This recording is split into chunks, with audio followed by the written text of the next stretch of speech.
नमस्कार दोस्तों, स्वागत है आपका हमारे इस खूबसूरत यात्रा ब्लॉग में। आज हम आपको लेकर चलने वाले हैं उत्तराखंड के चमोली जिले में बसे एक ऐसे अद्भुत गांव में जिसे भारत का अंतिम गांव भी कहा जाता है, माना गांव। हिमालय की ऊंची चोटी के बीच बसा यह छोटा सा गांव अपनी प्राकृतिक सुंदरता, पौराणिक महत्व और सीमावर्ती पहचान के लिए पूरे देश में प्रसिद्ध है, माना गाँव। दोस्तों, अगर हमारा ये वीडियो आपको पसंद आए तो कृपया करके लाइक और सब्सक्राइब जरूर कर दीजिएगा। तो चलते हैं हम लोग माना गाँव। बद्रीनाथ धाम से लगभग 3 किलोमीटर की दूरी पर स्थित है माना गाँव। समुद्र तल से लगभग 10,000 फीट की ऊंचाई पर बसा हुआ है। दोस्तों, माना गाँव तक पहुँचने का सफर अपने आप में बेहद रोमांचक है। जैसे जैसे हम बद्रीनाथ से आगे बढ़ते हैं वैसे वैसे हिमालय की विशाल चोटियाँ और अलकनंदा नदी के सुंदर दृश्य मन को मंत्रमुग्ध कर देता है। रास्ते में आपको ऊंचे ऊंचे पहाड़, पत्थरों से बने रास्ते और प्रकृति के ऐसे नज़ारे देखने को मिलते हैं जिन्हें शब्दों में बयान नहीं किया जा सकता है। माना गांव में मुख्य रूप से भोटिया जनजाति के लोग रहते हैं। यहाँ के लोग अपनी संस्कृति, परंपरा और मेहनत के लिए जाने जाते हैं। यहाँ आपको ऊनी कपड़े,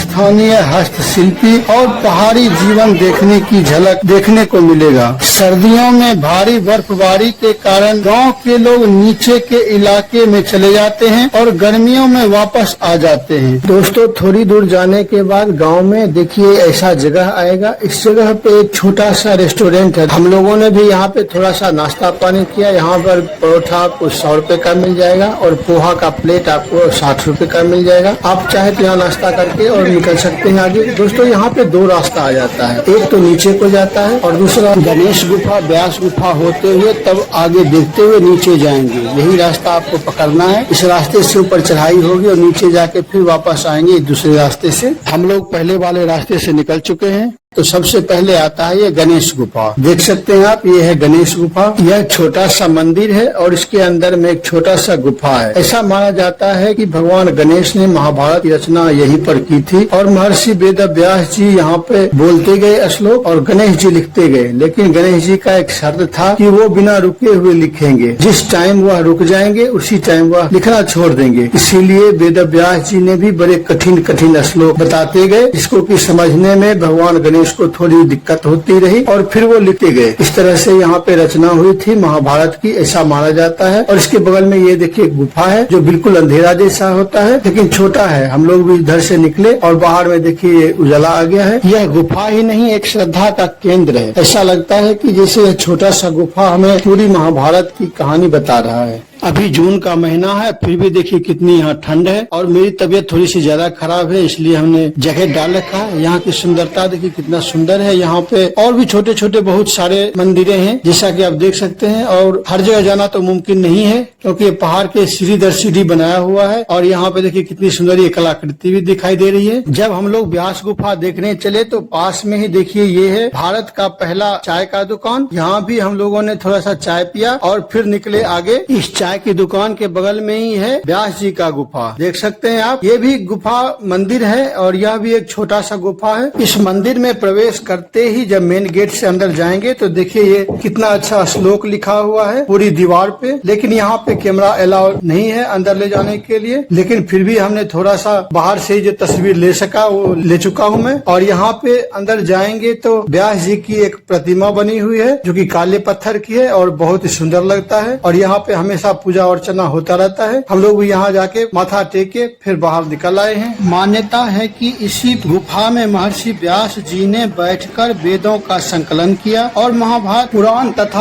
अनेक धार्मिक ग्रंथों की रचना की। जब महाभारत लिखे जा रहे थे तो गणेश भगवान ने उनके लेखक का काम किया था। वही पांडुलिपि को व्यास जी ने पत्थर के रूप में सहेज कर रखे थे, जो आज भी उनके लिखे पांडुलिपि यहाँ परत दर परत पत्थर के रूप में विद्यमान चट्टान है। यहाँ पास में बहुत सारे ही चट्टान हैं, लेकिन ऐसे परतदार चट्टान कहीं भी नहीं है। और इसी चट्टानों के नीचे देख सकते हैं आप, ये है सरस्वती माता का प्रतिमा, जहाँ पर की पूजा अर्चना किया जाता है। और इसके ठीक बगल में देखिए एक जलधारा बहती है। माना जाता है कि यह सीधा हिमालय से जलधारा आती है। कुछ लोग यहाँ जल भर के ले जाते हैं घर। और ये है सामने सरस्वती नदी, देख सकते हैं आप। और इसकी आवाज इतनी भयंकर होती है, इतनी ज्यादा गर्जना होती है कि आप एक दूसरे का आवाज सुन नहीं सकते हैं। और पास में ही देखिए उस दूसरे साइड में ये है सरस्वती माता का मंदिर, जो कि बहुत ही सुंदर है और यहाँ भी जाना चाहिए। हम लोग भी यहाँ गए थे। दोस्तों, सरस्वती नदी माना गांव से ही निकलती है और माना गांव में ही विलुप्त हो जाती है। माना जाता है कि भगवान गणेश जब महाभारत की रचना कर रहे थे, तब सरस्वती नदी की वेग बहुत ही तेज थी, जिससे कि उन्हें महाभारत लिखने में बहुत ही परेशानी हो रही थी। भगवान गणेश ने सरस्वती माता से विनती की कि आप अपनी वेग को धीमी कर लें, लेकिन जब सरस्वती माता ने नहीं माना तो भगवान गणेश ने उन्हें शाप दे दिया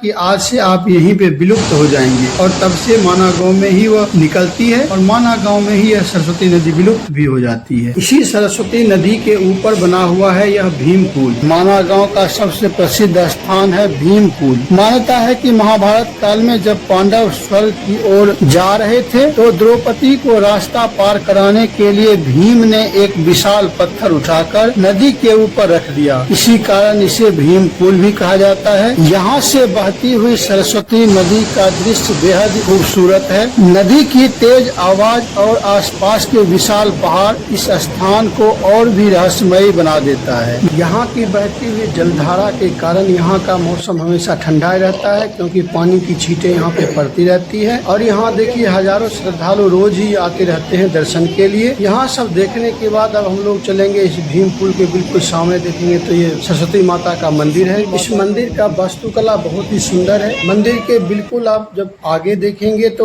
ये व्यास जी का एक प्रतिमा बना हुआ है और इसके ठीक पीछे सरस्वती माता का ये मूर्ति बनी हुई है। यहाँ पे भी श्रद्धालु आके माथा टेकते हैं। यहाँ पे कैमरा ले जाना बिल्कुल अलाउ नहीं है, इसलिए अंदर का तस्वीर कोई नहीं ले सकता है। आप बाहर से फोटो खींच सकते हैं। यहाँ सामने जो सरस्वती नदी बह रही है, इसी के कारण यहाँ पे सरस्वती माता का मंदिर बनाया गया है, जो बहुत ही खूबसूरत है, आप देख सकते हैं। और यहाँ दर्शन करने के बाद हम लोग निकल पड़े हैं अब स्वर्गारोहण रास्ता देखने के लिए, जिससे कि पांडव गए थे उसी रास्ते से होकर स्वर्ग को। और ये देखिए ये है मेन गेट यहाँ का। मान्यता है कि पांडव जब महाभारत युद्ध खत्म होने के बाद जा रहे थे स्वर्ग को, तो इसी रास्ता से होकर गए थे। आप जो यह सामने इस भव्य पांडवों की मूर्तियां देख रहे हैं, ये केवल कला का प्रदर्शन नहीं है, बल्कि उन महान महाप्रस्थ की स्मृति है, जब पांडवों ने सांसारिक जीवन त्याग कर इसी दिशा में स्वर्गारोहिणी की अंतिम यात्रा का महत्वपूर्ण चरण आरंभ किया था। माना जाता है कि उनके साथ एक कुत्ता भी गया था, जिसकी प्रतिमा आप यहाँ देख सकते हैं। दोस्तों, यहाँ देखने के बाद हम लोग निकल पड़े हैं फिर से वापस। इसके आगे भी आप जा सकते हैं वसुंधरा वाटरफॉल के तरफ, जो कि यहाँ से लगभग 5 किलोमीटर की दूरी है। हम लोग को यहाँ 8 बज गया था शाम के, इसलिए हम लोग नहीं जा पाए, लेकिन अगर आपको टाइम मिले तो आप जरूर जाएंगे वहाँ पे। वो बहुत ही अच्छा दृश्य है। इसके बाद हम लोग वापस चल पड़े हैं। अब दोस्तों, यहाँ से जब आप वापस जाएंगे तो ये जो ऊपर वाला रास्ता, इधर से आप कभी मत जाना, क्योंकि वापस फिर से आपको चढ़ाई चढ़नी पड़ेगी। और इधर से तो हम लोग आए ही थी, और ये जो नीचे का रास्ता है, इधर से ही आप जाएंगे तो आप जल्दी पहुंच जाएंगे और नीचे नीचे ही वापस चले जाएंगे अपने, जहाँ पे छोटा सा वो रेस्टोरेंट था, वहाँ पे आप निकलेंगे तो वहाँ से फिर वापस आप जा सकते हैं अपने कमरे की तरफ या वापस अपने मंदिर की तरफ। यह चढ़ाई वाला रास्ता ऊपर व्यास गुफा की तरफ ले जाएगा और नीचे का रास्ता सीधा रेस्टोरेंट के पास ले जाएगा। अगर आप भी हिमालय की गोद में बसे हुए इस गाँव का अद्भुत दर्शन करना चाहते हैं तो एक बार माना गांव की यात्रा जरूर करें। यहाँ प्राकृतिक, सांस्कृतिक और आस्था तीनों का अद्भुत संगम देखने को मिलेगा। तो दोस्तों, कैसा लगा हमारा ये आज का माना गांव का वीडियो, कमेंट में जरूर बताइएगा। और अगर अच्छा लगा होगा तो लाइक और सब्सक्राइब जरूर कर दीजिएगा। मिलते हैं अगले वीडियो में। धन्यवाद।